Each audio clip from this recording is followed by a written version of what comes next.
Thanks for downloading the Swearing In podcast, where you'll hear the origin stories of those who chose to serve. So ground your gear, take a seat, and listen up. The Swearing In podcast starts right now.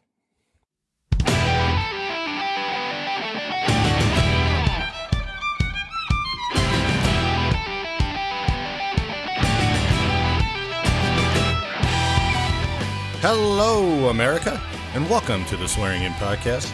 I am your host, Marty Smith. Today, I am joined by retired Air Force Master Sergeant Scott Swick. He tells me about growing up in Rochester, Indiana, and how he joined the Air Force in 1989 as a civil engineer 54550 refrigeration and air conditioning specialist. He went to tech school in Wichita Falls, Texas, and his first assignment was to George Air Force Base, California. He deployed to the Kingdom of Bahrain in support of Operation Desert Shield, Desert Storm, and eventually retired in 2009 as a 1 Charlie 6 space operator. That concludes your pre-brief. Now, on with the interview. So I'm joined today by retired Master Sergeant Scott Swick. Scott, how are you? I'm doing good today. How are you? Thanks. Thanks for doing the interview. I appreciate it. Anyway, so Scott, tell me where you grew up. So I grew up in Indiana, a little town called Rochester, which is 100 miles directly north of Indianapolis, and we're about 100 miles southeast of Chicago. So kind of. Wow. Yeah. You were right central to like everything there. Well, sort of. In the middle of 2 hours. In the middle. Yeah, in the middle of corn. Was it really Field of Dreams kind of stuff? It is corn all around you. You weren't on a farm or anything like that, were you? No, my family didn't. We owned some land, and we had a couple cows, but we did not. We didn't grow up on a farm. So you went to high school there. What were you plans for the military? How'd the military come on your radar? So it was 1989. And the economy was not that great. I'd been out of high school for about a year, and I was working in a factory. In this factory, we made screws for like orthopedic implants. We made bone screws. We made these drills that would go in and haul out people's bones, and that's how they put like artificial knees and hips in. And I didn't actually work a machine. I was kind of like an admin person. If there was a special order, I would help push this through the plant. Huh. And I hated it. I was making $5.25 an hour. Wow. The plant was unair conditioned. The machines smell like cool. It's a special coolant to keep the metal cool.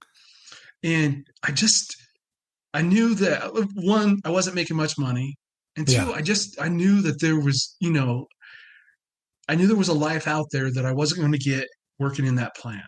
Well, how'd you end up at that plant? I mean, what was when you graduated, you're just like, hey, I'm just going to take some time away from school. College is not on the thing. Or was it like, I can't wait to go work in a manufacturing plant? So what had happened is when I was in high school, I'd worked at a grocery store. Okay. And when I was going to high school, they had a program to where you could go to school half a day and then you could work a job they called it ICE. I forget what ICE actually stands for. That's pretty cool, actually. But so my senior year in high school, I'd go to school from 7:30 to about 10:30. I'd go home, I'd eat lunch, and then I'd work at the grocery store from 2 to 10:30. I was actually, oh my God. Yeah, I was actually the night manager in high school. Because you were showing up and you were responsible. Yeah, exactly. So I would have to balance the office, and I'd make the night deposit. I'd have like $20,000 in checks and probably about anywhere from $3,000 to $5,000 in cash as my night deposit. That's a hell of a lot of responsibility for a high schooler. Boy, he was taking a big flyer on having you do that. Yeah, they actually went. They trusted me, which was good. And I was only making like $4.40 an hour at the grocery store. So this company had posted a job, and that time, the computers weren't big, so I'd hand typed a resume. Yeah. To this orthopedic company, and they actually hired me to, like, say, work in the office. So this place that you worked, it's not like the factory that kept the town afloat or anything, was it? No, actually, and here's the funny thing: the grocery store was in my hometown, and this factory was actually like 30 miles away. Oh, okay. All right. So I thought I was going to be making big bucks, and this would lead to Okay. great things. And unfortunately, by the time you figured in gas, I was probably just doing a little right. bit better than I had been at the grocery store. In an unconditioned place with people who hate you because you're trying to push a project through, right? Exactly. So the machinists, they like to just set up their machine and run, but I would have to come up to them and be like, and tell them, hey, you need to go and run this one order. And you're not it may take them 45 minutes to an hour to set change their machine to make that run. Oh, So you're not very popular. so they loved the 18-year-old who come by and tell them that they had to stop and do something different. Yeah. I actually, at that time, I worked there for about a year, so I was 19 turning 20. There you Yeah, go. I Even was better. It's kind of, if they didn't do it for me, then that's when I had to go to my boss, who would go to their boss, and then they would end up doing it. God, you're the little snitch, man. Oh, that son of a bitch, Swick. God, Yeah. I hate when he comes around. So yeah, it was not a fun environment.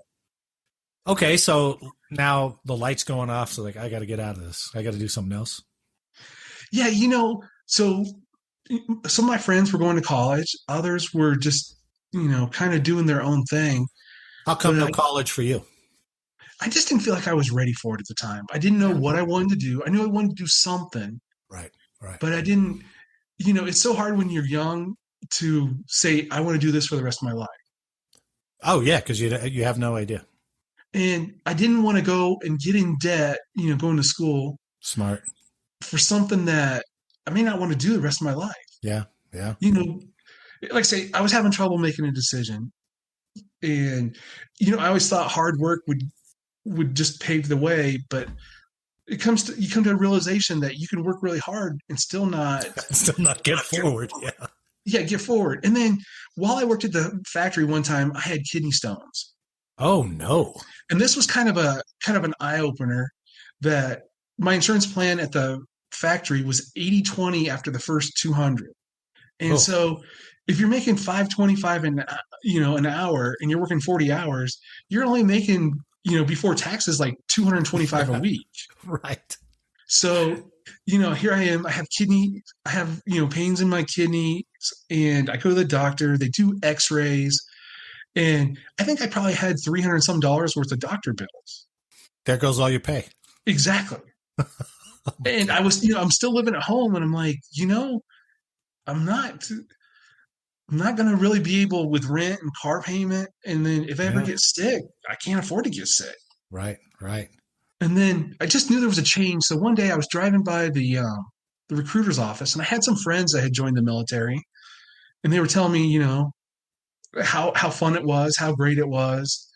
And I stopped in and I just said, tell me about the Air Force. So no prior thought of the military other than this. It's not like, hey, I saw this movie, I like this, or it's been pecking at me for a while. It was just kind of driving by, really. Exactly. One day I stopped at the recruiting station and said, tell me about the Air Force. Why the Air Force? So, I just I didn't think the Army was for me. Okay. I went and I had this preconceived notion that, oh yeah, being shouted at, you're facing the mud, carrying a rifle. Right. And I had a couple people, I will tell you, I had a couple people that I worked with at the factory. One guy was a former Marine, and something he had told me that stuck with me, it was in my head. It was find a job in the military if you want to join that has an application out in the civilian world. Oh man, if I'd had that would have been wonderful. That kind of advice. Because his job in the military or in the Marines had been artillery. He says, pretty much we take care of the gun, we fire the gun, we clean the gun, and we take care of the gun. That's all he talked about was the gun. Right. He goes, nowhere in the civilian world is there a gun for you to have a job. I was artillery, right? I didn't know that. Yeah, I was artillery too. And I tell that story when I got out and I was like, what can I do? And for a half a second, I thought, because I was up in Dillon when I got out of the Army, I was like, maybe I could get a job with those guys who fire the cannon that starts the avalanche. That's the closest application to what I did for 10 years in the Army that I could find. So he was exactly right. Yeah. Yeah. I mean, I will tell you that throughout my entire military career, I've had a lot of people that have given me some great advice. And then here's somebody who had been in the military. And, we had talked about it a little bit because he had always talked about being a Marine. And he was very, very proud of he'd done 6 years in the Marines and gotten out. And he was working in the office with me at this factory. And like I say, that he gave me that advice. One, he said, here's some of the benefits of the military. You make some money. He goes, if you're living in the dorms, you have medical care, you have food, you have a place to live. Right. And basically your pay is all disposable. That's a good point. Yeah, that's a good point. And then he says, one, there's education benefits, when you're in the military and when you get out. He says, one, it'll teach, he goes, you'll see things in the world that you will not see here in Indiana. Man, that's all good advice. He's absolutely right. And, but then he, like I say, he stressed that to me. He goes, going into the Air Force, he says, if you get a job working on ejection seats, what are you going to do on the outside if you get out? He says, if you go in and you only do 4 years, you need to set yourself up for when you get out. Huh. And that stuck with me. That's pretty good. Yeah. So like I say, I went into the recruiter, and the recruiter, he was also talking about the other services. And, in 1986, we'd hit Libya. Right. And the recruiter said to me, he goes, it was a Air Force and a Navy operation. Yeah. He says the Air Force guys, he goes, first, Air Force enlisted are the smartest because we let the officers do our dirty work. He says, so our officers flew their planes, dropped their bombs on Libya, flew home, and were drinking beer on Sunday. Yeah. He said those Navy guys that were on those ships, they're on high alert waiting to be retaliated against. Yeah, that's true. And that's pretty good. Yeah, you sit back and you're like, wow, that makes a lot of sense. Yeah, yeah. That's how I ended up, getting vectored towards the Air Force is because his sales pitch. He set you up for the ASVAB?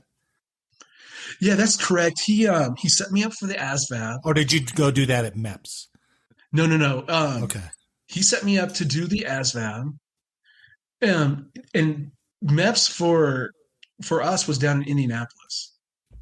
So it was the first time I had actually I drove down to Indianapolis to take the ASVAB, and they'd actually bought me a bus ticket, which I thought was kind of odd. I'm like, who takes the bus? Well, I suppose they got to be prepared for all people who walk through that door, I suppose.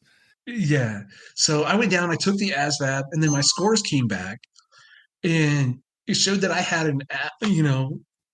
I had the skills for mechanical. That was where my highest score was. Oh, okay. You hadn't, there was no internet really back then, so it was hard to research a job in the Air Force. Right. So you really didn't have any idea other than what this guy was going to tell you. Exactly. So back in the 80s, Reagan had fired all of the air traffic controllers. I remember that. Yeah. They all went on strike, and he's like, get out of here. Exactly. So I had in this idea that I wanted to be an air traffic controller. Originally I had thought, hey, what if the military's not for me and I only do 4 years? Sure. What's a job, one that has a civilian application that I can make a lot of money at? Yeah, that's true. And I was thinking air traffic control.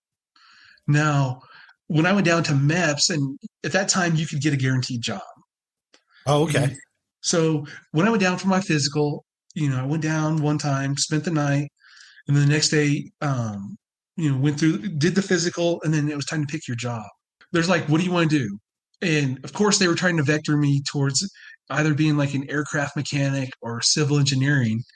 And I told them I wanted air traffic control. And they were like, we have not seen that job for a couple months, as a being something that you can choose, but they're like, we'll check. So they were sitting there. They came back to me and they said, there is no way that we don't need an air traffic controller right now. The recruiters make me so mad because when you trust them, and they were probably right. They probably didn't have anything available, but that doesn't mean they wouldn't have anything available next month or a month after that. Yeah. So, I was kind of anxious to start. Okay. Yeah. I wanted to make a change. Once you make that decision that I'm kind of in the mood that if I'm going to make a change, I better do it now, or I may change my mind. Right. So I went down. I wasn't happy. I was not happy with my choices of being in a mechanical career field. Yeah. I looked at the Navy because the Navy recruiter was right there, and I looked at him and I said, "Do you have air traffic control?" Which did not go well with the Air Force guys. And that's awesome. He was just sitting across the office. He was sitting in the office. Oh, that's awesome. And like I say, this is down at MEPS. Yeah. And I think the Navy guy was there because he had brought some people down that he was recruiting and wanted to make sure that they didn't get lost. And he goes, I'll check in on that. And I waited about 5 or 10 minutes and he came back and he says, I have an opening in air traffic control. Whoa. He goes, but you actually have to go to basic in 2 weeks. And I was kind of like, 2 weeks was a little soon for me. This is you wanted to get going, but maybe not quite that fast, right? Right. I wanted to go and I had stuff, loose ends I wanted to tie up. I had a girlfriend, wanted to go and kind of, smooth that over with even my family. They knew that I was looking at the military. Yeah. But I was more in the let's do this in 2 or 3 months time frame versus the 2-week time frame. I actually left MEPS. I got up. Yeah, I got up and I walked out. Holy shit. I had driven down there. I didn't take the bus. Yeah. And I drove about 10 miles because I'm like, I'm making a decision because I'm mad because I didn't get my way. Yeah. And I'm like, am I going to let this screw my future? So I turned around and I went back to MEPS. I found the person working at MEPS that was helping me.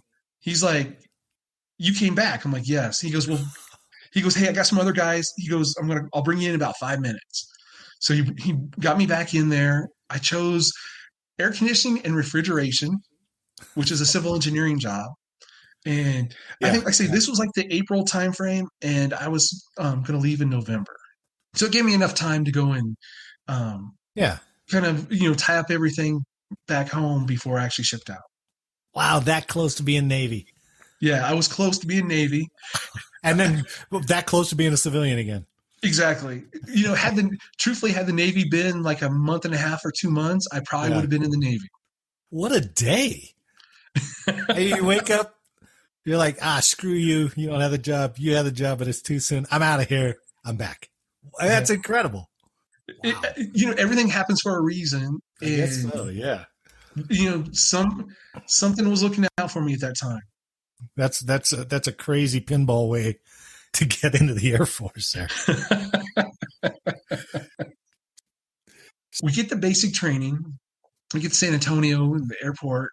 We get taken to MEPS, and it's nighttime. Of course. And you get off the bus, and that's when the screaming started. And I had never been yelled at before like that. Now, I'd been warned that, hey, this is all a game. No one's going to touch you. Just play the game. Sure. But it's one thing to hear it, and it's another thing to have somebody come up right, to the side of your head and just start screaming at you. Yeah. And you can't get used to that until it happens. Exactly. To feel the heat and the moisture from their breath on the side of your face. Did they hit you with their hat? Did they get you with the brim tap there? No, I didn't get it that night. Of course, okay. Back then, that's when everybody had the 80s hair metal hair, so they probably wouldn't have had that effect on me too bad.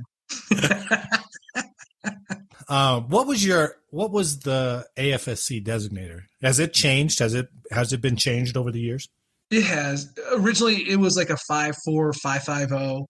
And then in the mid 90s, it changed to they did a conversion to where refrigeration air conditioning guys merged with heat and they just called it HVAC. Oh, okay. And then it became like a 3E151 was the job title. First, you're in basic training. Some people towards the end, when you get ready to graduate, people go different places. Like some of the people that are cops, they were going to McGuire in New Jersey. Yeah, right. You had some that were medical that were staying there at Lackland. And then a bunch of us went to Wichita Falls. Is that where your tech school was? It was. So my tech school was 10 weeks up at Wichita Falls. Wow. So they put you on a bus and it's like I want to say 6 or 8 hour drive. I was going to say that's way up at the top of Texas. So that's not short. That's not a quick trip. It isn't. And they warn you not to flip your TI off as you're on the bus because they'll stop the bus and you'll get off and go back to basic training. So that's what they always were telling us is don't flip anybody off or else you go back or you'll go back in time is what they used to call it. You get on this bus, you ride for, like 3 or 4 hours and you stop in the middle at some restaurant that the military is paying for you to have lunch. And after lunch, you hop back on the bus. Had to be a Luby's, right? I'm sure it was a Luby's in Texas. Yeah, I'm not sure what it was offhand. I just remember it was like chicken fried steak, corn. Yeah. And you had these people that had gotten promoted. They came in, and if they did 6 years, they got an extra stripe or two. Yeah. Or if they had some college, they got an extra stripe. So these people are the ones who are basically telling you, get back on the bus. Oh. And you're like, we were just in basic together, and now you're bossing me around. But yeah, so I went to Wichita Falls, and it was kind of funny because you don't know what you're getting into. You hear that tech school is really relaxed. Well, I guess comparably, I suppose, yeah. And they were stopping at all the different squadrons, dropping people off. And I get to the my squadron that does all of the CE career fields. Okay. And the bus pulls up, and all these people are hanging out the windows, yelling and screaming. And you get off the bus, and they're like, "Run, run, run!" So they run you from the bus. You run into the building, and they're like, "Don't step on the numbers," because the squadron had its numbers on the floor. Yeah. So you gotta go around the numbers, and they herd you into this room, and they have all of you at attention. Okay. And I'm thinking, what the heck is going on? This is like basic all over again. And then they start laughing and tell you at ease and tell you that tech school is nothing like basic. So this was all one big joke that they do every week to all the new guys coming in. That's pretty good. It was. So how long was tech school? So I was there for 10 weeks. Wow. That's a little bit longer than usual. Yeah, it was a long, like I say, my career field, we had a long tech school. So, tech school, I learned a lot. The military does a really good job of teaching you basic skills. Yeah. But the great thing about being an HVAC troop is you're needed at every base around the world. That's true. Yeah. You can go anywhere. So, when you're in basic, you pick where you want to go. And I was trying to go overseas. I wanted to go to Germany, Korea, Panama, Hawaii. I'd put all those. Yeah, of course. And so while you're in tech school, probably about week, I'll say 6 or 7, you'd form up, you'd come back from school, you'd go put on your PT gear, which our PT gear was yellow and green. I mean, it looked hideous. Oh, yeah. They called us Mean Machine because we were the 3776, and you do PT. So you do like jumping jacks, stretches, push-ups, and you run around the parking lot, and then the first sergeant would come out. Okay. And he would be like, I have assignments. Oh. And he would call your name, and you would tell him where you wanted to go, and he would tell you where you were actually going. Ah, shit. Yeah. So all the classes in front of me were going to cool places like Panama and Korea, and there were a couple Germanys. Yeah. And then it was our week. They came to me and he yelled. I remember I was one of the first ones that day. And he said, Airman Swick, where are you going? I just blurted out, Myrtle Beach, South Carolina. Sure, why not? And he goes, no, you're going the other way. And he goes, George Air Force Base, California. And I'm like, California, yeah. Okay. So, after the rest of my class, there was another guy who was going to George with me, and the rest were just, going around everybody was going CONUS. And back then there was no internet, but they had these books down near CQ in the squadron of every base. It was kind of like a welcome package book. Yeah. So I went down there wanting to see what, I'm expecting to see beaches and palm trees. And I pulled the book for George and it says, Welcome to the High Desert. Oh, no. And I'm like, High Desert, what is that? It looked like there were cactuses on the cover of this book. And they were actually Joshua trees, which. Oh, no. Yes. So next day I asked one of my tech school instructors, I'm like, have you guys ever heard of George? And he goes, oh yeah. He goes, they're going to love you there. And I'm like, why is this? And he goes, it's really hot there. He goes, they need HVAC people really bad. Oh. And he goes, but you're not really going to be working on air conditioners. They have something called a swamp cooler. Oh no. He goes, we don't even teach those here because he goes, anybody can work on those. Yeah, you can figure it out.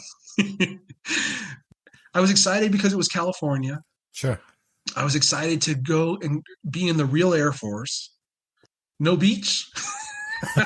Not even. Well, you got a ton of beach, just no water. Just no water.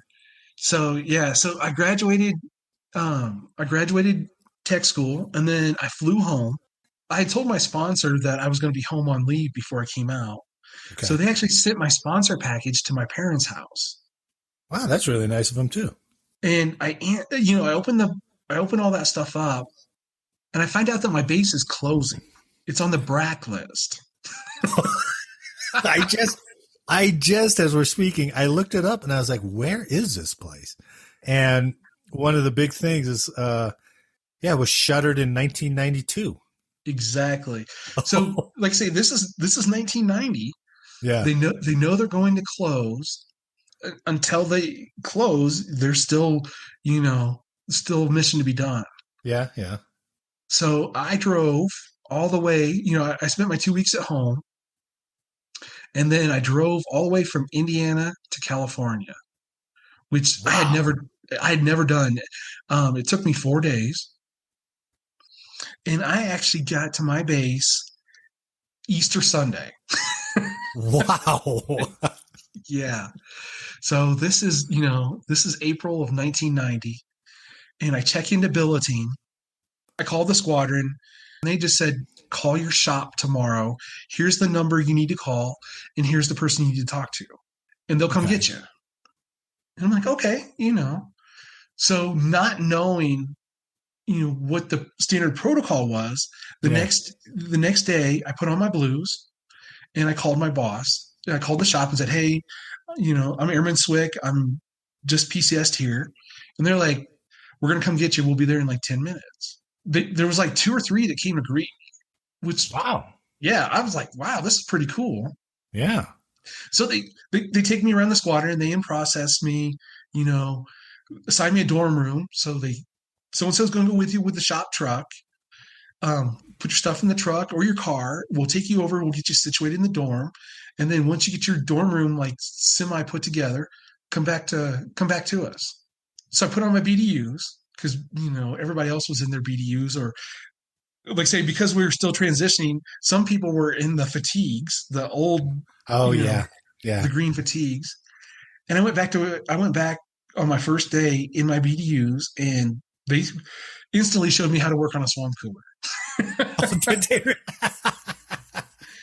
Now, a couple of years later, my boss came back to me, and we were talking about the military, and he said, he goes, what impressed me on day one? He said, your counterparts. He goes, one of your counterparts came to us one day, and he showed up. His dad brought him. Like he was on leave and his dad drove out with him, and his dad brought him to the shop. All right.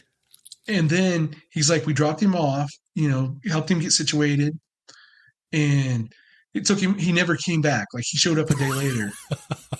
He says, you came to us in your blues. And then later on, you came to us and started working on that, ready to work that afternoon. Yeah. He goes, that says something about a person. That's pretty good to get that advice early on, because you can see that and how that plays later, how you're going to assess every person that you meet coming in new that way, right? What it taught me that day was that first impressions leave a lasting impression. Oh, that came out smooth, man. Here we are, over a year and a half later, talking about day one that he remembered on that day that showed up in blues and then came back to work later. Yeah, that was striking enough to him to bring it up 18 months later. Yeah, that's pretty good. So, that was kind of a standard throughout my whole career that I always remembered, is that if you wow them right from the start, that's the impression they're going to remember. We were working 12-hour days, and they were telling me how happy they were to see us. And I'll be honest, the work was not glamorous. California gets really hot. Oh my God. You're 3 hours out of Vegas. You're about 45 minutes out of Barstow, which if anybody's been to Barstow, California, it's really warm there. But I'll be honest, it was a lot of fun. I had some friends. I made friends right away. Yeah. And living in the dorms, it was a lot of fun. Yeah. You can't really complain when everybody's in the same situation that you are. Say that all the time. It's sometimes the most miserable assignment that you can get shipped to turns out to be the most fun that you had, just because you're all suffering the same. Yeah, you can't say this sucks when everybody around you is in it with you. Right. You're just wasting your breath. But the brotherhood that comes out of that is like, but we were so miserable, but man, we had the best time. Yeah. So, a few months later, like I say, I got there in April. I was really starting to learn my job, June and July. But then August, that's when Saddam Hussein invaded. I was going to say, that was right about that time, right? Yeah. He invaded Kuwait. Yeah. And they told us that we were on the list to go. I'm like, wait a minute. I'm a one striper. I've only been at my base, a couple months. And they're like, nope, we're taking 100 people if we go. Wow. Yeah. And they gave us some deserts. They issued us some desert BDUs. Oh, the old chocolate chip? Yep, the 6-color chocolate chip. Yeah. And they confined us to base. Oh, they did? Yeah, because they did not want you leaving base, so they wouldn't know where you were at. Okay. And they did did they do this in August or like September? No, this is August. Oh, wow. As soon as he invaded, they said, we're going, and they knew that there was a possibility of us going. Yeah. They issued us, desert BDUs, confined us to base, and truthfully, we stopped working. Oh, you did? Well, yeah.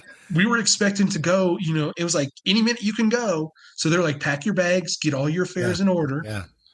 Because in case you go, you want to be ready. I remember that period of time.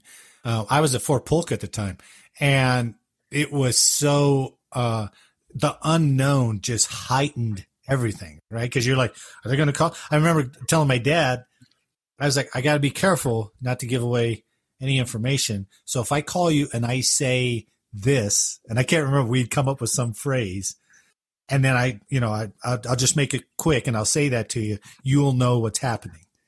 And because I think everybody stateside was like, oh, we're going tomorrow. We're going tomorrow. Oh, okay, it's not tomorrow. That's the next day. Everybody was so on edge, and nobody knew what to expect. This was crazy how they mobilized everything. It was. Because we hadn't seen anything like that. So yeah, I remember that same uneasiness, that same tension. It wasn't that we didn't want to go. It was just like the unknown was killing us.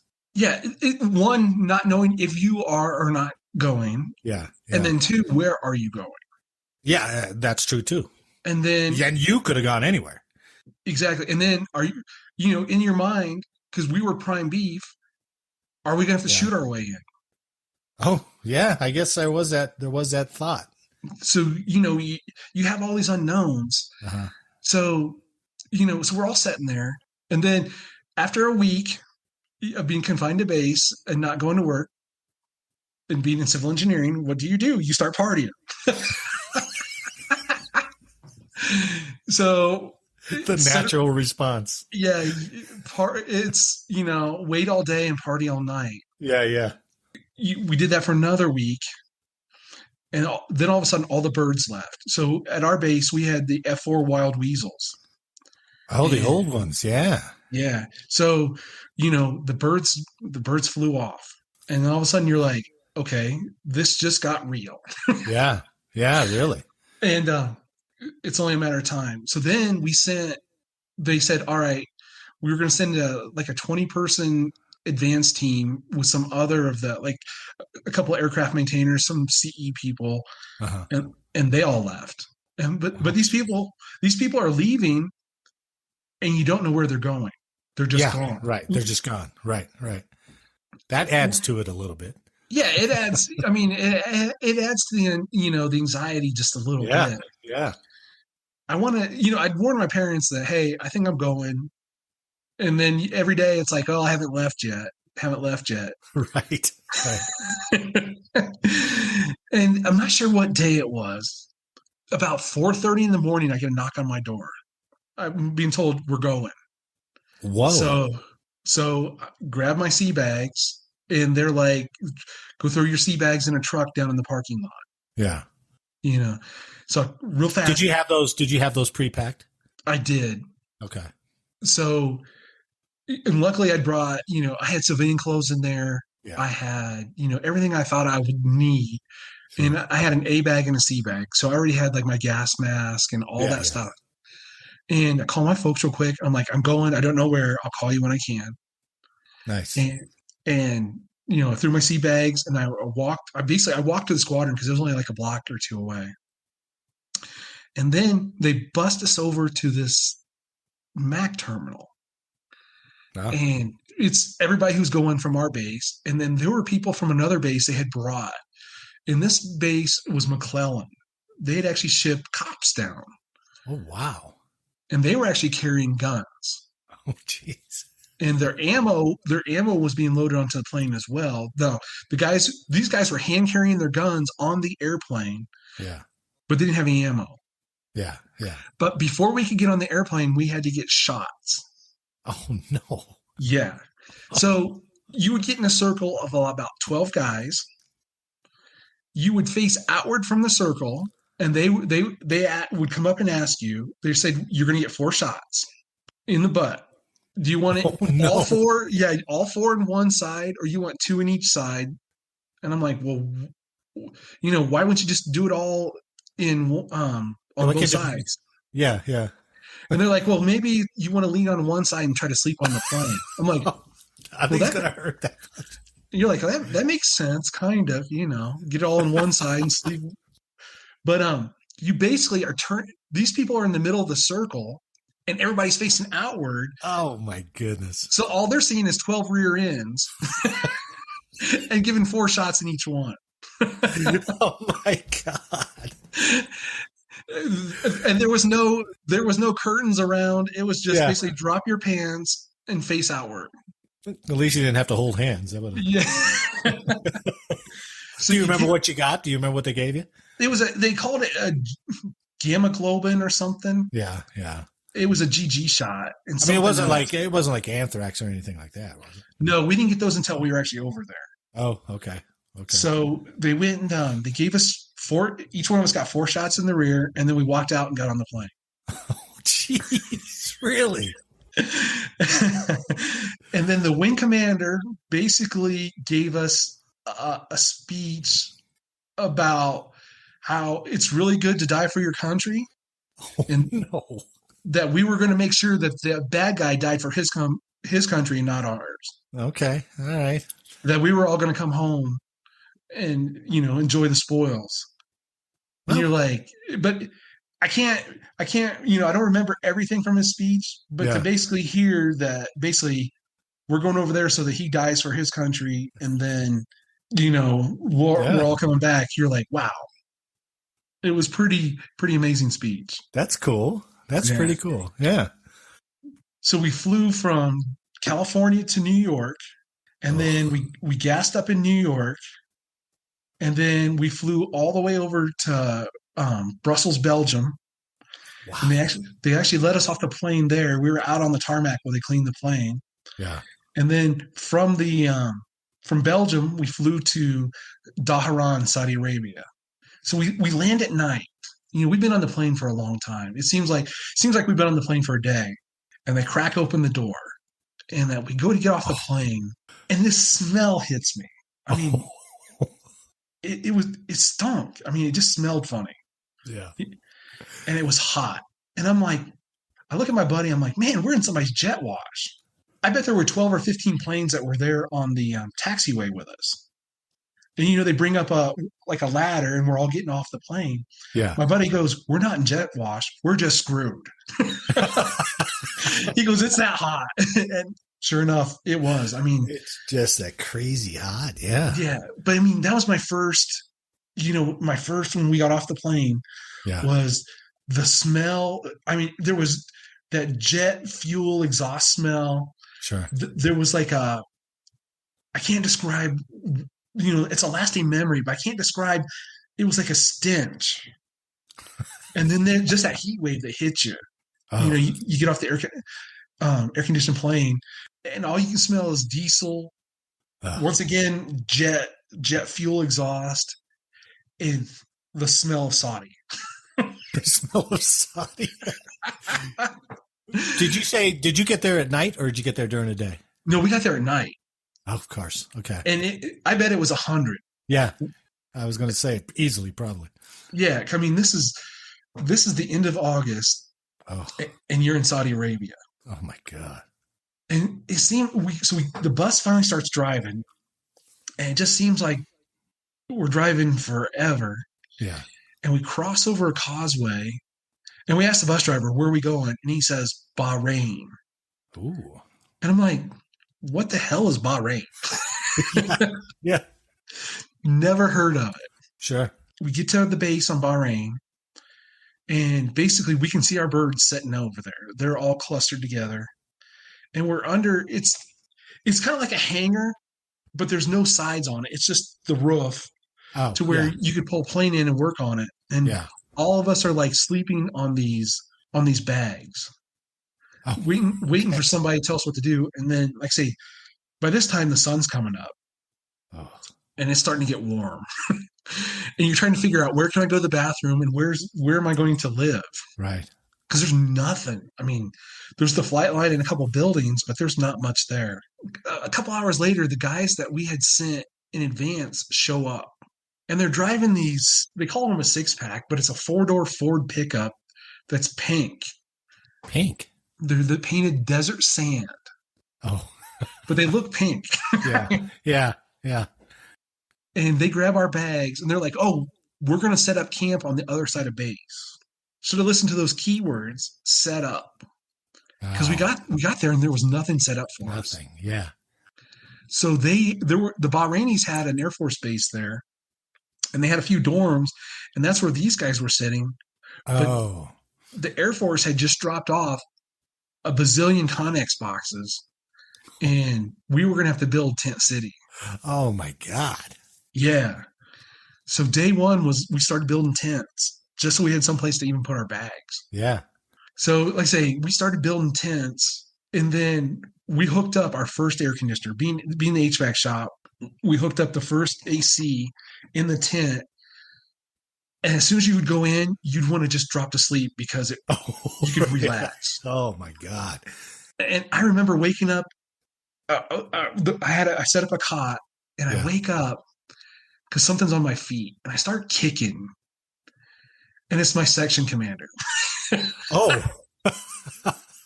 He came in the tent to take a break and sat on my feet as I'm sleeping. Yeah. And I'm sitting there kicking because, I'm freaking out. Yeah, you got to move. And that was the way the whole trip. We were there from August of 1990 all the way through March of 91.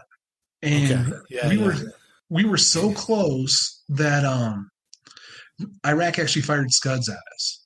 Oh, they did. Yeah. One night we hear boom, boom, boom, and then the alarms go off. Ugh. And what we heard was the Patriots firing to take our Scud down. Oh, wow. And then all of a sudden we hear the click, and like I say, the alarms are going off. So we all run and we get into the bunker that's, inside the tent, and we're sitting there. Yeah. And they made the announcement, alarm black. So alarm black is when there's a chemical attack. Oh, no. Yeah. So we actually donned all of our chemical gear. Oh, that's tough. I mean, you mean the full mop, the top and bottom and rubber booties and everything? Everything. Oh, God. That's so flaming hot. That's crazy. Yes. And it seemed like we were sitting there for a long time, and you're waiting. And you got new ones. So you got charcoal all over you now too. Mm-hmm. Oh, jeez. But yeah, you're all wondering if this is it. Yeah. You're now in a chemical environment, or so you think. Yeah. But you're masked up, right? You're masked up too. Full up, and it's hot. Yes. You're hot. You're in a bunker, and there were people that were actually crying because they didn't know if they were going to make it back to their relatives. Yeah, it's the unknown is a killer psychologically. Yeah. Now, what they did was, wherever you went while you were there, you always had your mask with you. You always had, your canteen. Right. But it was crazy. But then it came all clear. So we knew okay, you could take all your gear off. But yeah, that was when the war started and they were firing Scuds. It seemed like all the time we were getting false alarms. Sure. And you're like, what is it that is, telling the military that, Scuds are coming? Little did I know it was DSP satellites that, years later I'd be operating. Really? That's right, huh? So, false tracks. Yeah. False tracks. And that's, later in my career, I became a space operator, and, Sivers, well, that was CGS, right? That was CGS at that time. Yeah. That was the old legacy system. Conus Ground Station. Yeah, that's it. But, here it was later on, the system, the spacecraft that were detecting these Scud launches and telling me, false alarms were the ones that were that'd be operating years later. The very same one. That's still in charge of today, somewhat. So yeah, it's kind of a funny thing. Yeah, that's ironic that all that kind of comes back around. That's pretty good. That's pretty cool. Now, wait a minute. When did you turn 21? So I actually turned 21 while I was over in Desert Storm. That's awesome. You turned 21 in Bahrain. Yeah. So the funny thing was, Bahrain actually serves alcohol. Oh, they do? Yeah. So we could actually leave the base, go downtown, and drink in the capital city of Manama. Wow. Now, their money at the time was worth more than ours. Oh, it was? Huh. Yeah. So it was a Bahraini dinar was, I want to say it was like a $1.47. Okay. Back then. And in a dinar, there were 1,000 fills. So you could go to this hotel. No, like Heineken, a pint of Heineken or something like that. That was usually $1.50. Oh. So that was kind of expensive. But you could buy Stroh's in the can for 600 fills. There you go. That's what we're talking about. Good old Stroh's. So we would go to this hotel and we would drink Stroh's beer. You had Stroh's beer in a Bahraini hotel when you turned 21. That is priceless. If only you had a picture of that. That would be worth money. While I was there, Brooke Shields actually came, and I got my picture taken with Brooke Shields. I had my arm around her. Is that part of one of the USO tours? Yeah, exactly. Yeah. But I mean, you got to meet people like that, and there's memories that I will have that some people will never see, like seeing the sun come up off of the Persian Gulf for sunrise. Right. Yeah. Now, another thing about where the base was in Bahrain was you're surrounded by water. Yeah, it's kind of an island, isn't it? It is, but you can't go in the water because one, they dump their sewage in there. Oh, ew. And then Iran and Iraq during the Iran-Iraq war had put a bunch of UXOs, like mines and stuff.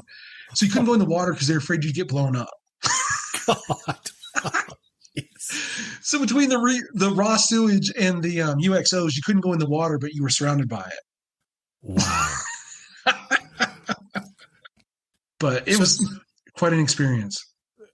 March comes around and you're just rotating out. Somebody come in and replace you, or they just called it, hey, our mission's done, we're going back. They basically, we all went back home. A 747 landed on our base. We kept hearing, hey, we're gonna go, we're gonna go home, and get your stuff, be ready to go. Yeah. And everybody wanted to go home.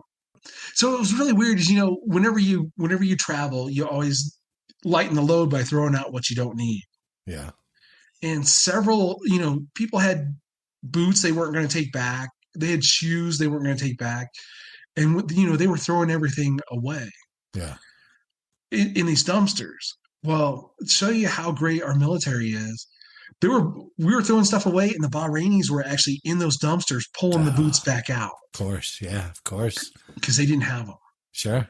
I mean, when you think about your military career and all the experiences, I just, that's one of the things that sticks out about the Bahraini military was that they were basically happy to have what we were throwing out.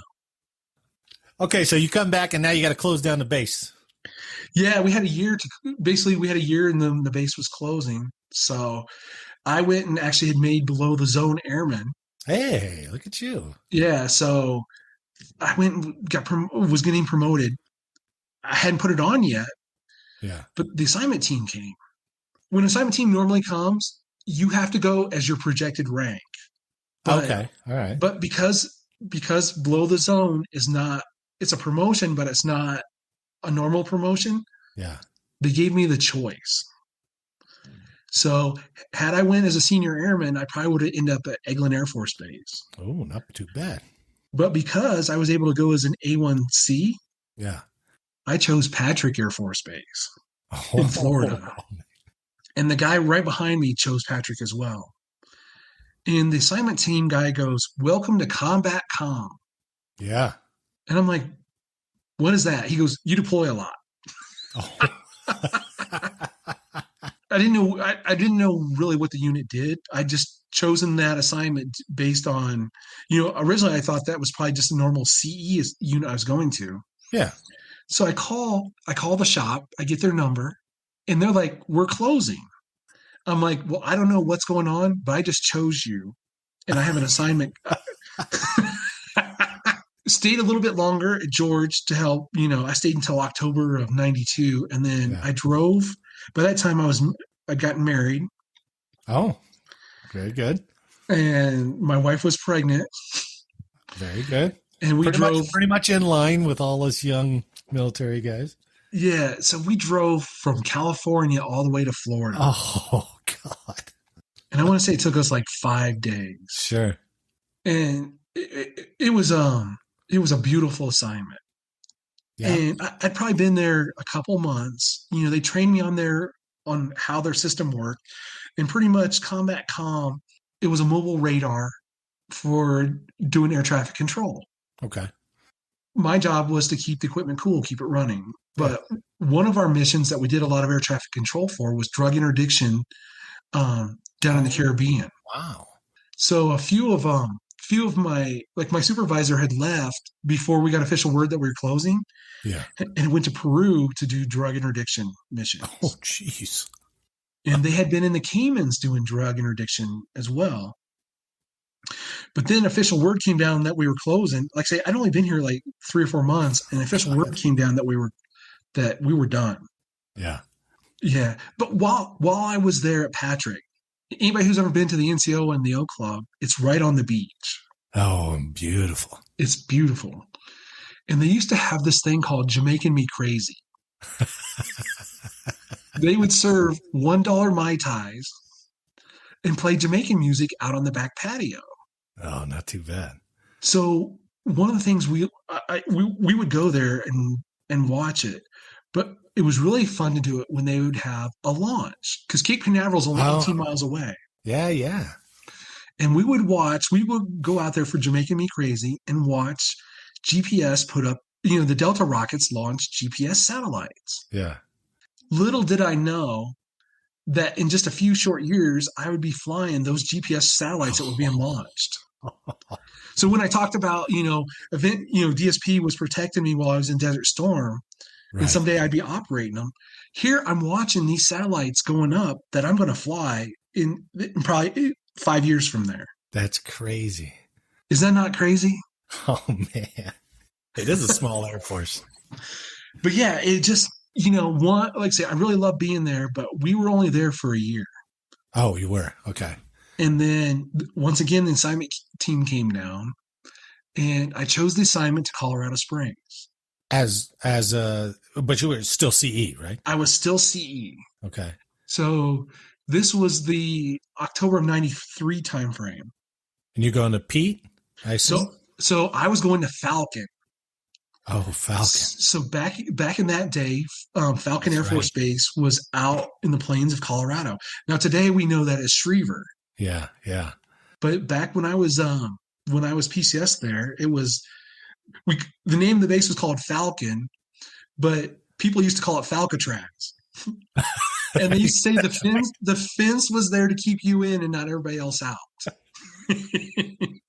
And for those who don't know, Schriever's still there, previously known as Falcon, and it is in the middle of nowhere of eastern Colorado. What is it, half hour from Colorado Springs? Yeah, it's probably 20 minutes to half hour. But there is no bigger drop-off in civilization than leaving Colorado Springs, going east to nothingness, and then all of a sudden Falcon / Schriever appears out of nowhere all by itself. So that's why Falcatraz is a pretty good name. And there were 3 of us that had left Patrick and chose to go to Falcon. Oh, wow. And Falcon has a central HVAC plant. Okay.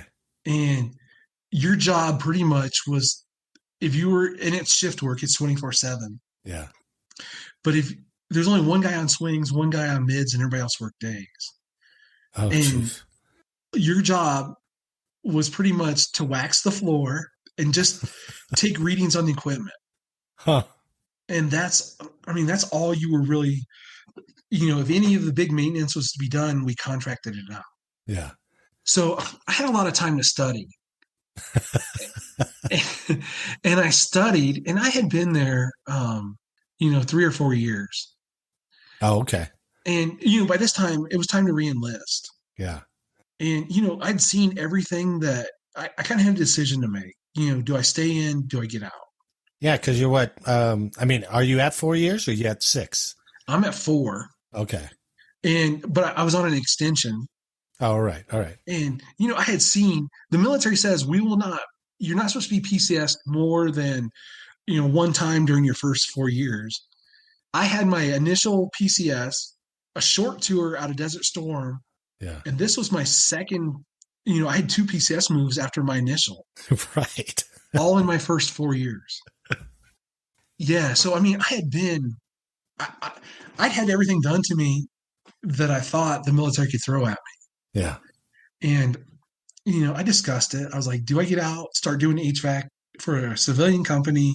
Yeah. Do I stay in? I had a kid. So by this time, my son David was born. Yeah. And I was like, what? I might as well stay in to the end because of, one, I do like the military. Yeah. 2, I'm not ready to get out. And you've already done all this to me. What more can you do? Well, for a young family, it can be really hard, but it's also a real benefit to stay in. Oh, yeah. With all the, with just med care alone for a young family, the military is the best. Yeah. Plus, by this time, I've had friends that have gotten out, or others that had gotten out in my, Yeah. while I was in, and some of them had wished they. You hear two stories. One, people get out and do really, really well, Right. or two, they get out and are trying to get back in. You're exactly right. And when you hear those guys who's like, yeah, now I'm running this company, like, oh, maybe I should do it. I'm so tempted. Right. And then the other guy's like, don't get out. There's nothing out here. Yeah. And truthfully, once you were out, they weren't letting you back in. No, because they were still trying to shed people. Yeah. So, right. And right at that time, that was a big riff. That was a big riff during like 95, 96, 97. Mm-hmm. Yeah, so it was like, if I got out, it was for good. Yeah. So I made the decision to stay in, and I ended up staying there at Schriever, working in, HVAC for a couple of years. I got promoted to staff, and I get a really nice letter from the Air Force, basically saying there were too many in my career field. Oh no. And what else could the Air Force throw at you? Well, here you go. So it was cross training time. So there were 25 people that they needed to retrain into different career fields. Ugh. And the first letter was basically like, please look at career fields to be retrained. Yeah. And then probably about 30 days later, I get another letter basically saying that out of the 25 of us that had been selected, only 2 people had retrained. Oh. And that we had to find a job, or they were going to involuntarily retrain us. Yeah. So I'm sitting there at Schriever, I'm on shift, and I'm looking at this newspaper. I forget what it's called. It's the Schriever base, and it said, "Do you want to fly satellites?" Oh, they're like free uniforms, possible bonus, and higher promotion rate. Free uniform. Because at that time, 1 Charlie 6s who were satellite operators used to wear a blue flight suit. That's right. And I always kind of flight suit, whatever. But now that I have to retrain, I'm like, hey, might as well. I ask a couple, I'm like, how hard is it? And they're like, oh, it's really hard. You mess up, you get an LOC, letter of counseling. Yeah, you're a liar. But I decided to take the chance. Was there a bonus? I thought there were some big bonuses at the early stages of 1 Charlie 6. Right, but because I had enough retainability, I didn't have to re-enlist. Oh, okay. So I go and I apply for retraining, and I had to take a flight physical. I had to, do all the paperwork. And probably within 3 weeks, I was accepted. I was pretty much done with CE. Yeah. So, I get back to Colorado Springs, and I start doing space. Scott, you got any final thoughts? Do you have any final thoughts that you would give to, I don't know, anybody who might be listening? Looking back, I would not change a thing. No, I mean, what I'm saying is, I didn't mean to laugh, but that's great. No, there's tweaks I would make. Sure. You know what I mean? Maybe coming into the military to start off with, I would have been maybe a space operator, but then maybe I wouldn't have appreciated it as much as I do, having been in a different part of the Air Force. Yeah. But right. To anybody who, was in the military, I do not regret the choice I made. No. Like say, I loved it so much. But there comes a time when that it's time to get out. It's time to retire. When you think that you're so smart that the decisions that are being made by leadership that you don't agree with, when it gets to every decision, you're like, I would have done it this way. Right. You're no longer an effective follower. If you can't follow your leader, it's time to get out. That's good advice. So hopefully everybody who's listening, you're still awake. You haven't, but that's my story. Scott, thanks for sharing your story today. I really appreciate you coming on. No, thank you for having me. On behalf of Master Sergeant Retired Scott Swick, I'd like to thank you for joining us today. I hope you enjoyed the show, and if you did, please leave a like or a comment. And as always, make sure to download the next episode for more service origin stories. So until next time, on your feet, fall out.